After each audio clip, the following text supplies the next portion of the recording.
ಎಲ್ಲರಿಗೂ ನಮಸ್ಕಾರ. ಶೋಭಾ ಅಡುಗೆ ಮನೆಗೆ ಸ್ವಾಗತ. ಇವತ್ತು ನಾನು ಪೈನಾಪಲ್ ಕೇಕ್ ಮಾಡುವುದನ್ನು ಹೇಳಿಕೊಡುತ್ತೇನೆ. ಪೈನಾಪಲ್ ಕೇಕ್ ಮಾಡಲು ಬೇಕಾಗಿರುವ ಸಾಮಗ್ರಿಗಳು: ಕಟ್ ಮಾಡಿದ ಪೈನಾಪಲ್ಲು ಈ ಥರ ರೌಂಡಾಗಿ ಕಟ್ ಮಾಡಿಟ್ಟುಕೊಳ್ಳಬೇಕು, ಮತ್ತು 200 ಗ್ರಾಮ್ ಬೆಣ್ಣೆ, 1 ಟಿನ್ನು ಮಿಲ್ಕ್ ಮೇಡು, 1 ಕಪ್ಪು ಹಾಲು, 2 ಕಪ್ಪು ಮೈದಾ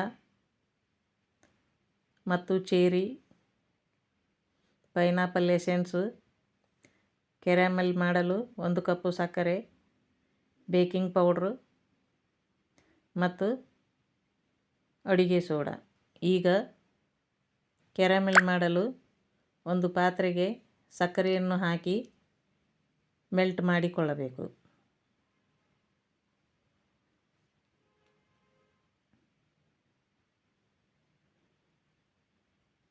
ಇದಕ್ಕೆ ನೀರನ್ನು ಹಾಕಬಾರದು, ಹಾಗೆ ಚೆನ್ನಾಗಿ ಮಿಕ್ಸ್ ಮಾಡುತ್ತಾ ಇರಬೇಕು. ಈಗ ಚೆನ್ನಾಗಿ ಕರಗಿದೆ. ಇದು ಹೊಂಬಣ್ಣ ಬರುವವರೆಗೆ ಈ ಥರ ಮಿಕ್ಸ್ ಮಾಡಿಕೊಂಡು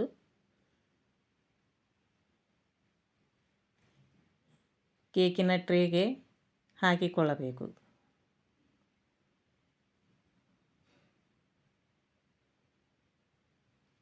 ಇದನ್ನು ಸುತ್ತಲೂ ಈ ಥರ ಹರಡಿಕೊಳ್ಳಬೇಕು.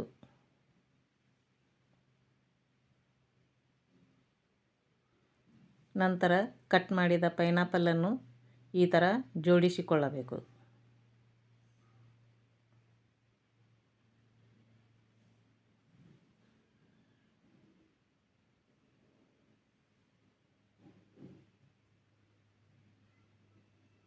ಈ ಥರ ಜೋಡಿಸಿಕೊಂಡು ಮೇಲೆ ಚೇರಿಯನ್ನು ಇಡಬೇಕು.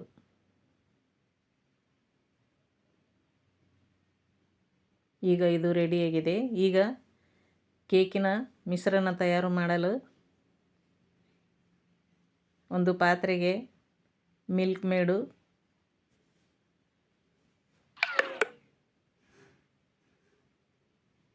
ಮತ್ತು ಬೆಣ್ಣೆಯನ್ನು ಹಾಕಿಕೊಂಡು ಬೀಟ್ರ್ ಸಹಾಯದಿಂದ ಈ ಥರ ಬೀಟ್ ಮಾಡಿಕೊಳ್ಳಬೇಕು.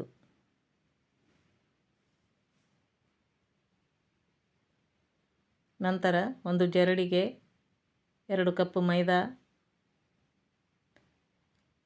ಮತ್ತು ಬೇಕಿಂಗ್ ಪೌಡ್ರು, ಅಡಿಗೆ ಸೋಡಾವನ್ನು ಹಾಕಿ ಜರಡಿ ಮಾಡಿಕೊಳ್ಳಬೇಕು.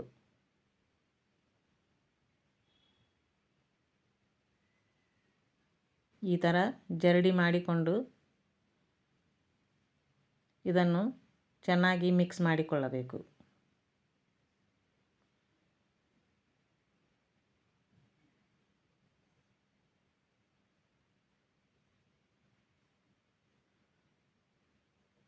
ಈಗ ಇದಕ್ಕೆ ಸ್ವಲ್ಪವೇ ಹಾಲನ್ನು ಹಾಕಿ ಚೆನ್ನಾಗಿ ಮಿಕ್ಸ್ ಮಾಡಿಕೊಳ್ಳಬೇಕು.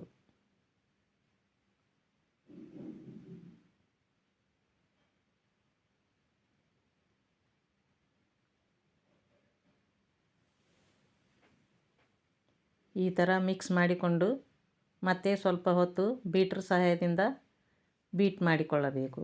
ಈಗ ಕೇಕಿನ ಮಿಶ್ರಣ ರೆಡಿಯಾಗಿದೆ. ಮತ್ತು ಇದಕ್ಕೆ ಸ್ವಲ್ಪ ಪೈನಾಪಲ್ ಎಸೆನ್ಸನ್ನು ಹಾಕಿ ಸ್ವಲ್ಪ ಹೊತ್ತು ಬೀಟ್ ಮಾಡಿ ಜೋಡಿಸಿಟ್ಟ ಪೈನಾಪಲ್ ಟ್ರೇಗೆ ಇದನ್ನು ಹಾಕಬೇಕು. ಈ ಥರ ಸುತ್ತಲೂ ಹರಡುವಂತೆ ಮಾಡಿ ನಂತರ 180 ಸೆಂಟಿಗ್ರೇಡ್ನಲ್ಲಿ 30 ರಿಂದ 35 ನಿಮಿಷ ಬೇಕ್ ಮಾಡಬೇಕು. ಈಗ ಕೇಕು ರೆಡಿಯಾಗಿದೆ.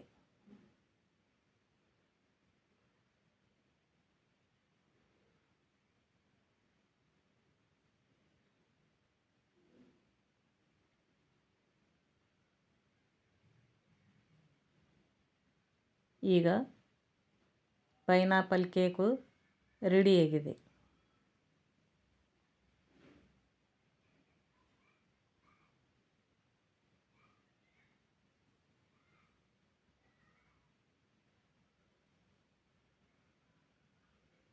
ನೀವು ಒಮ್ಮೆ ಮನೆಯಲ್ಲಿ ಮಾಡಿ ನೋಡಿ.